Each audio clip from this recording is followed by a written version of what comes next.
Yeah, is this a narcissistic shrine to myself? Probably. And the velvet painting from Tijuana of myself would probably be at the center of that. But it's also serves as kind of a reminder and motivation to sometimes to just go for it. I had been living in California for about 10 years and got an opportunity to move back to Austin. Had always loved this neighborhood. Super close to downtown, super close to the trail, and kind of the old Bohemian headquarters of the 60s and 70s. It's just home and you can't replace that. And I would just circle this neighborhood, driving home from work or on the weekends and just see if anything popped up. And one day I saw this lady bringing a sign in her front yard, kind of stopped her before she did and just made an offer on the porch before I even walked in. This is my office slash guest bedroom. There's a loft up there. I'm here between 6 and 7.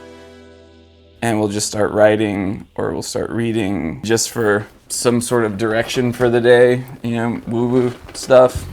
I have collected and held on to things that have never made sense at any point in my life based on the square footage until now. One of my housewarming presents from JT Van Zandt was a picture that he made of his dad. Moving back to Austin was a real special sort of gift and was one of the first things up on the wall. These are all filled up.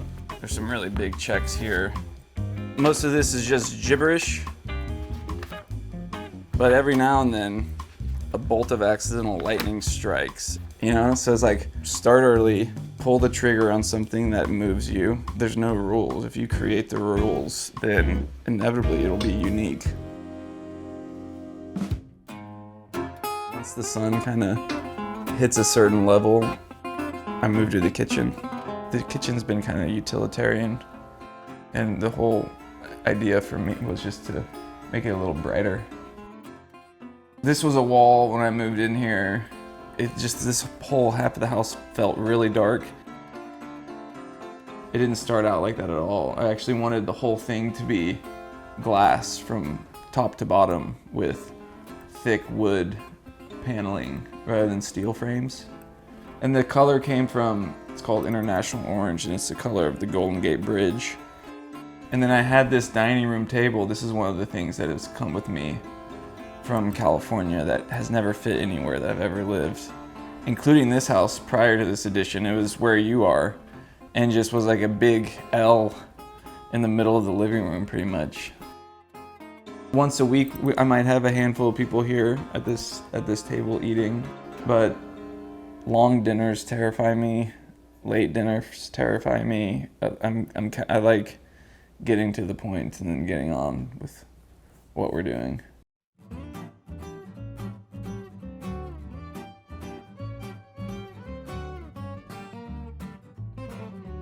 This was actually my first guitar. It was like a 6th grade Christmas present from Straight Music here in town. I guess the first round of signatures were my football teammates. And then it just kind of became a thing where if you came over and we got drunk together, you would sign it. It's kind of morphed and evolved, and there's been probably 3 layers of signatures that have come and gone. I just put it in a new pickup and changed a couple things where this was just more of like a keepsake forever, but now I've been playing it live and actually recording with it, and this has kind of turned it into something fun to play again. This piano, I found it on Craigslist for like $200. I think it is maybe from the 40s or 50s, and was in an old church, which I think that's what someone told me. Is like, hey, just find a piano that came from a church. You probably won't go wrong. I guess because I had never recorded in an actual studio. The first couple albums I recorded, I was like, yeah, it just doesn't sound like my house. I just kept thinking like, man, I think it would be so much looser and fun if we record one here. There's drums over there. The bass player was there. Guitar was here. I was singing and set up where that chair was. Like the whole dining room was filled with a tape machine and consoles. We'd wake up some mornings and Mike and I would be recording in like our pajamas with cereal still in bowls. Again, going back to like making the layout work for you, having everything out made me rethink everything, and now it's all different.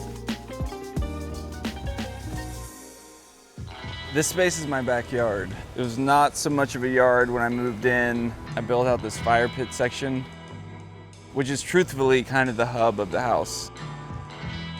Anything social or after 8 p.m. happens out here, and honestly, we probably eat out here more than we do in the dining room if the weather is somewhat tolerable. There's a cactus saga. This is probably the 10th iteration of plants due to freezes and floods and friends' kids chopping down all my cacti. This is the album cover of the first record that came out. Gives a weird European heroin den feel to the whole thing when you see the red lights glowing from inside the kitchen. It's kind of exactly the mode you want to be in the morning. It looks like Mickey's been eating some dirt. You know, it takes time to build a place that truly represents your voice or your sensibilities, and I think you can tell when someone tries to fabricate that overnight.